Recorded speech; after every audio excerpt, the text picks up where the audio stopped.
Hello students. ये एक question है आपके सामने कॉम्प्लेक्स नंबर से।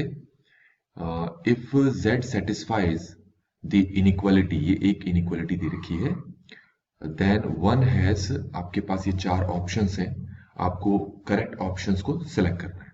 अब देखिए इस क्वेश्चन को कैसे करेंगे।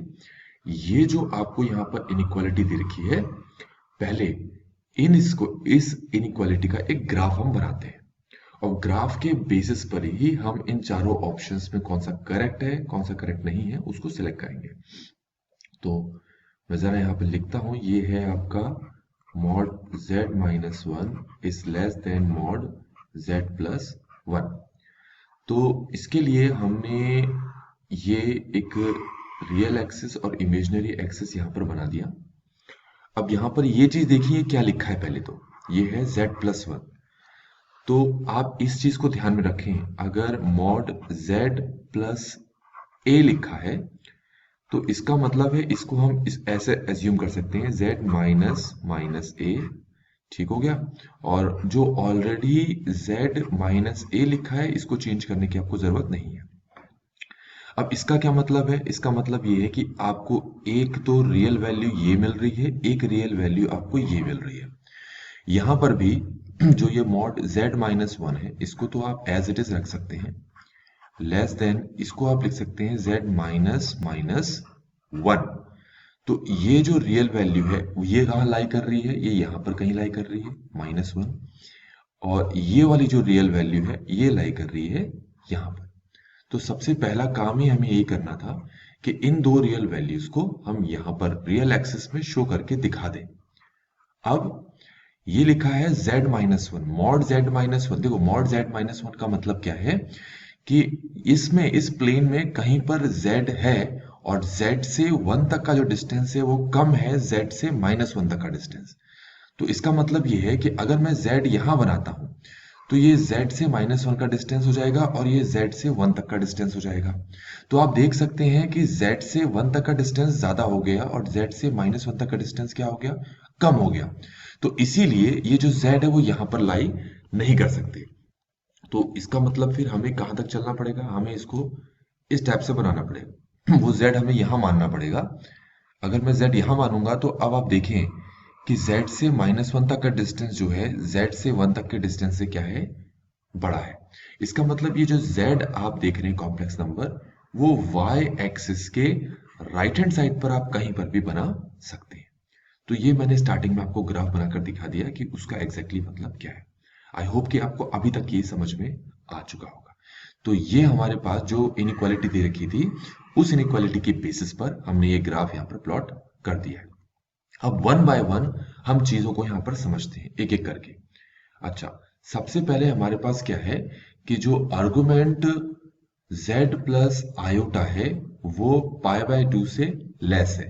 अब हमें ये चेक करना है कि क्या ये चीज सही है या गलत है। जरा इसको, ये ग्राफ को हम फिर से बना देते हैं यहाँ पर एक बार। ये हम फिर से बनाते हैं इसको ठीक से। ये यहाँ पर माइनस वन है, ये वन है, हमने एज्यूम किया ये रहा z। तो इसका मतलब है कि ये कुछ इस तरह से तैयार होगा। ये z ऊपर कहीं पर भी हो सकता है। अब इन्होंने क्या कहा है, जरा इसको मतलब समझ लेते हैं। इन्होंने कहा है argument of z plus iota is less than pi by two. तो अब इसमें आयोटा कहाँ हो सकता है, अब उसमें लिखा है, पहले तो ऐसे लिखा है argument mod z plus iota, ऐसे लिखा है ना। मैं इसको ऐसे लिख सकता हूँ आर्गुमेंट, नहीं ये वाला मॉड में नहीं है, ये पूरा मॉड में है। तो मैं इसको ऐसे लिख सकता हूँ z माइनस माइनस आयोटा, ठीक हो गया। तो अब ये जो z माइनस माइनस आयोटा है, यहाँ पर आपके पास इमेजिनरी वैल्यू क्या आ रही है, माइनस आयोटा, ये कहाँ पर लाई करेगी, तो ऑब्वियसली ये चीज यहाँ पर कहीं लाई करेगा। तो मैंने ये माइनस आयोटा शो कर दिया, यहाँ तक समझ में आ गया होगा आपको। अब अगर मैं इसको इससे ज्वाइन करता हूं तो ये जो आपके पास लाइन है रियल एक्सिस के साथ जो एंगल बना रही है ये 90 डिग्री से लेस है।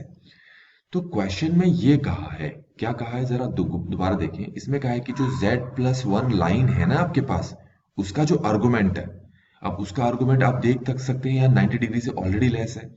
तो इन्होंने कहा है कि जो z प्लस आयोटा का आर्गुमेंट है वो पाई बाय 2, उसका मॉड जो है पाई बाय 2 से लेस देन होना चाहिए, जो कि मैंने डायग्राम में दिखा दिया। हाँ भैया वो लेस है। ये समझ में आ गया होगा आपको। अब ये दूसरी चीज को हम समझते हैं। अब ये दूसरी चीज में क्या है, फिर से ये mod z minus 2 minus iota is less than z plus 2 minus iota है। अब इसको मैं एक बार यहाँ लिख के दिखाता हूं तुम्हें। ये हमारे पास है z minus 2 minus iota is less than mod z plus 2 minus iota. जरा एक बार और देख लेते हैं, यही चीज लिखी है। हाँ यही लिखा है, ठीक है। तो इसको थोड़ा सा रिडिफाइन करते हैं। माइनस ये हो जाएगा 2 प्लस आयोटा, ठीक है, less than z minus minus 2 plus iota. ये समझ में आ गया होगा आपको। तो उन्होंने कहा क्या ये कंडीशन ट्रू हो सकती है। तो हम क्या करते हैं, पहले ये जो 2 प्लस आयोटा है और ये जो आपका माइनस 2 प्लस आयोटा है, एक बार ग्राफ में अगेन इसको भी दिखा देते हैं कि एक्चुअली ये लाई कहाँ करता है। मैंने ऑलरेडी ये ग्राफ बना रखा था, तो इसी ग्राफ में मैं दिखा देता हूँ। कलर चेंज कर देता हूं मैंने कर दिया ताकि आपको अलग चीज दिखाई दे। तो सबसे पहले देखें कि ये 2 प्लस आयोटा कहाँ है।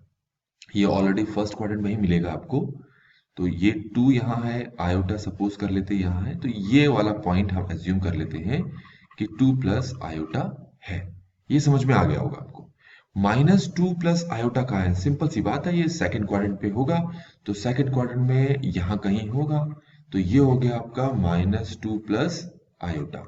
अब क्या कर देते हैं, इसको इससे ज्वाइन कर लो और इसको इससे ज्वाइन कर लो।